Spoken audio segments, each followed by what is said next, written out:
Well, it's been an incredible 2021 NTT IndyCar Series chase for the championship. Just completed this past weekend, and joining me now is a guy that covered it all. Paul Tracy is in the house. Hey, PT, welcome to the Wind Tunnel. Good to talk to you, Jack. It's been a bit of a wild one, but I think it was a good finish. I mean, the race was Herta for coming from 14th. I mean, once he got out front, it got a bit sleepy. He had control of the race, but I mean, he was dominant the whole weekend and just hit the wall in qualifying. But he came through. The kid's no joke.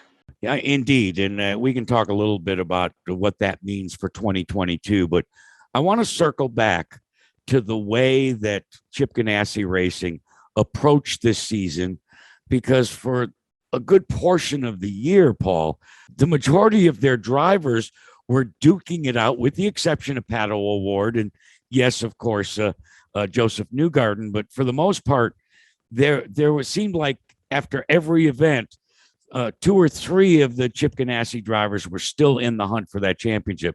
So how do you assess the performance of the guy that ended up on top in his first year with CGR? Mild-mannered as he is, he got the job done. Alex Palou's the real deal. Yeah, when that deal was announced, it was kind of a surprise to me, because I was like, I mean, Chip as well as I do. He likes guys with a winning pedigree. He likes guys that are solidly known as, like, have come up through the ranks. I mean, you can look at the past, look at guys like he's hired, Montoya, Zanardi, have already got a big pedigree. And to be honest, Palou had one podium with Coyne.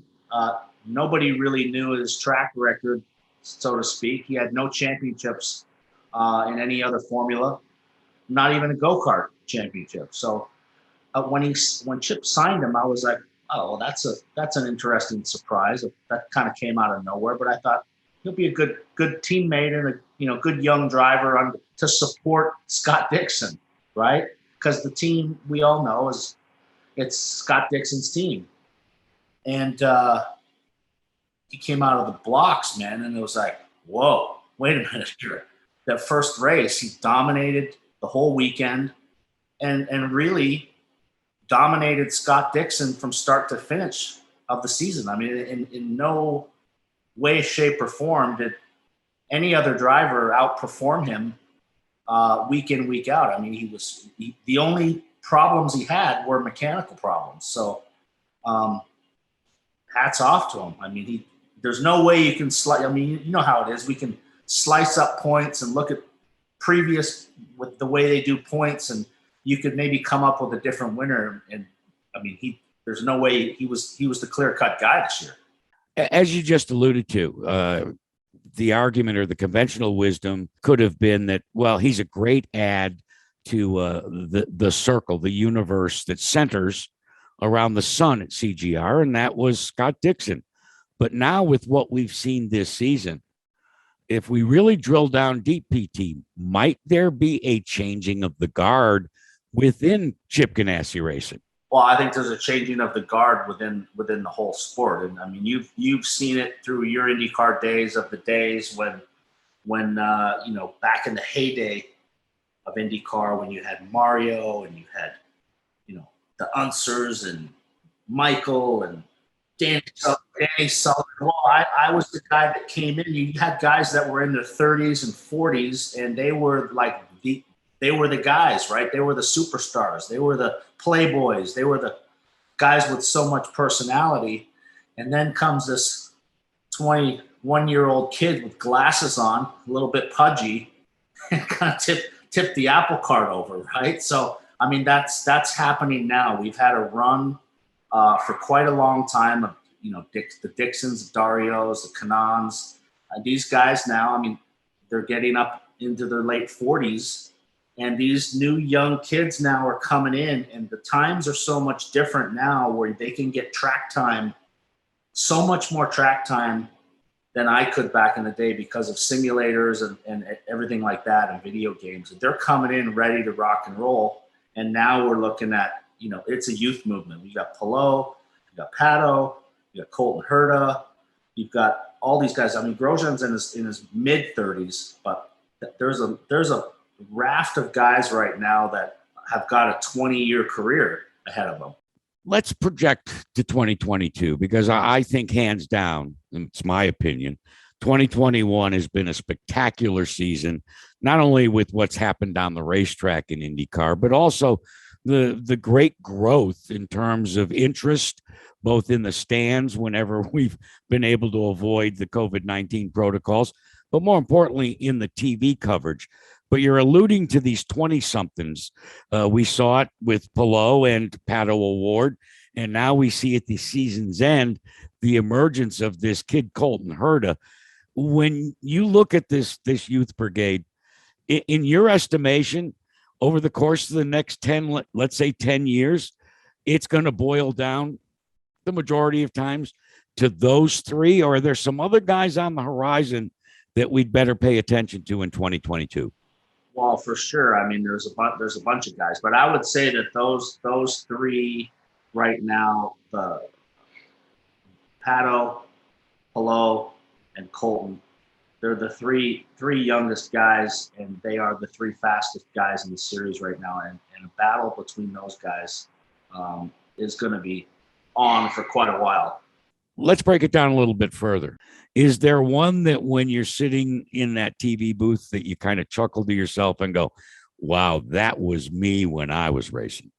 I mean, Colton Herta is he's a super quiet kid. I mean, Pato's, I don't really know much about Palou because he's a quiet kid as well. Pato is really the most outgoing kid. He's pretty fiery. He shows his emotions. He says how he feels. So I would say probably closest guy to me, and who's actually very good with the media, and somebody that people could latch onto is a Palou Award. It's interesting because there was a bunch of guys at the race in Long Beach. Some of the old schoolers. Michelle Jourdain was there, and I had dinner with Michelle Jourdain. And I said to Michelle, I said, how popular is Pato in Mexico? And he said, well, really nobody knows who he is in Mexico because he doesn't come down there and work it. Like I used to come back to Mexico every other week and talk to my sponsors and talk to the media. I mean, the master of working the media in Mexico was Adrian Fernandez.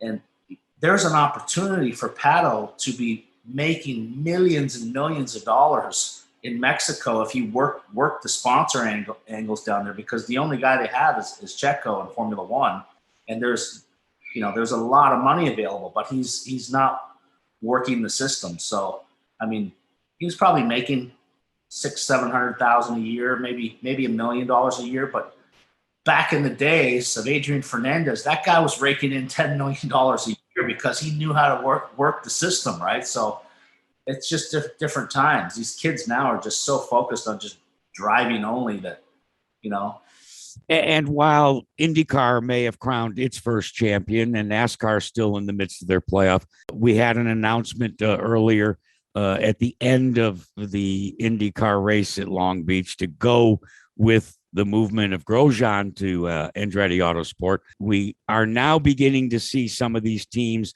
making their announcements. Pagano joining Elio over at Meyer-Shank Racing. How much movement do you actually think there will be? Because as you alluded to, those 40-somethings, there's some of them that still have a great resume that could be valuable, especially considering that we're beginning to see more and more teams put their toe in the water. Yeah, I mean, I'm looking at it now from my media hat, like you would, Jack. I mean, both of those announcements on the Monday after one of the marquee events of the series were the worst kept secret in motorsports.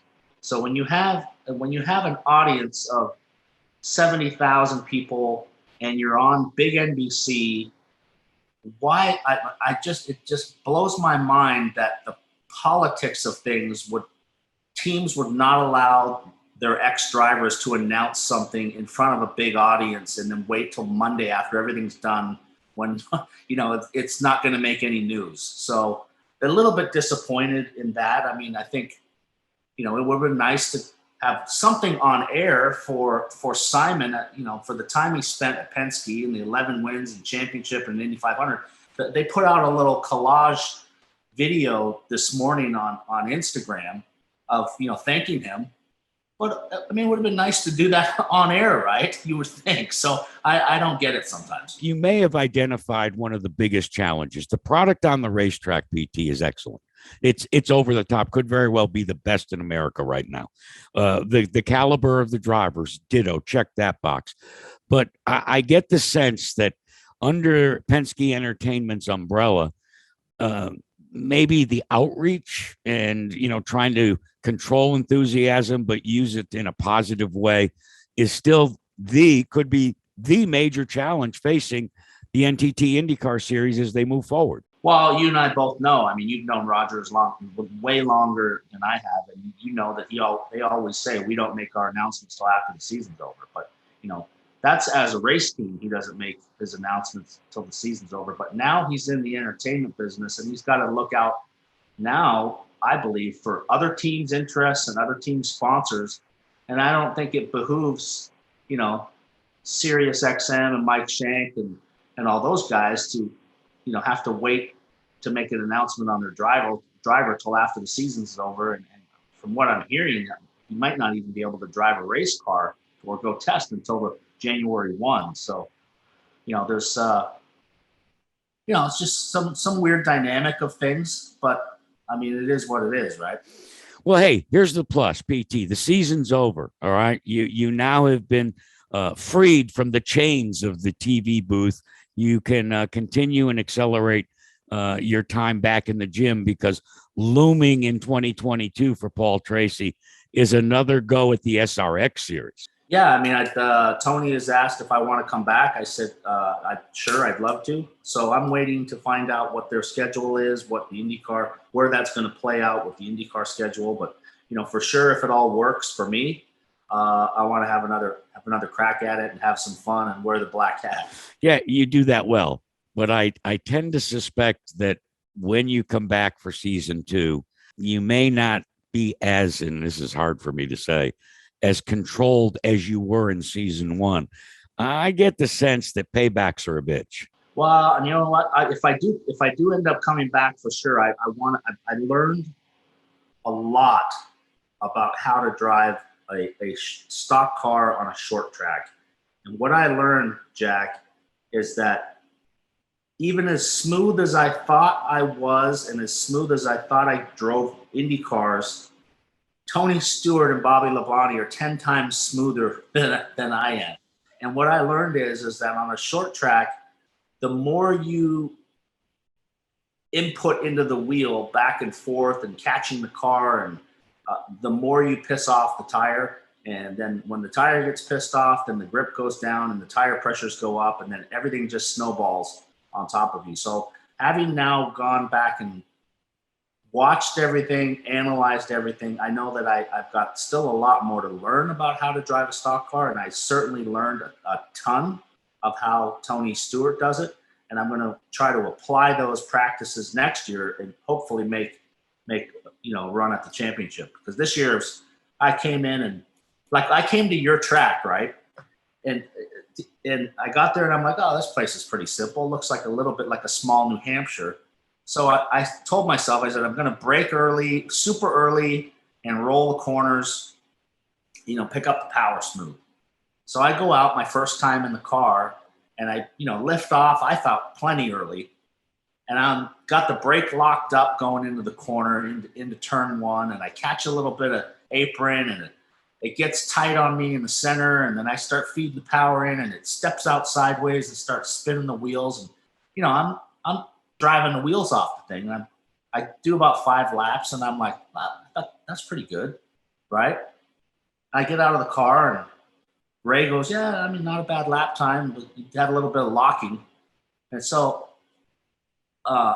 Bill Elliott jumps in the car right after me. So I stand there and I'm watching him in the center of the track. And I'm watching him go around and it looks like he's just driving around under a pace lap, right? And then I get my phone out, I get the stopwatch out, and I'm like, oh, he's going slow as crap out there. And I click the watch, and he's a half a second quicker than me, you know? And he was backing off at the start finish line and just coasting all the way into the corners and then picking up the power real smooth. And, you know, I'm driving it. I thought I was backing off early, but I was driving it in 50 yards too late, you know?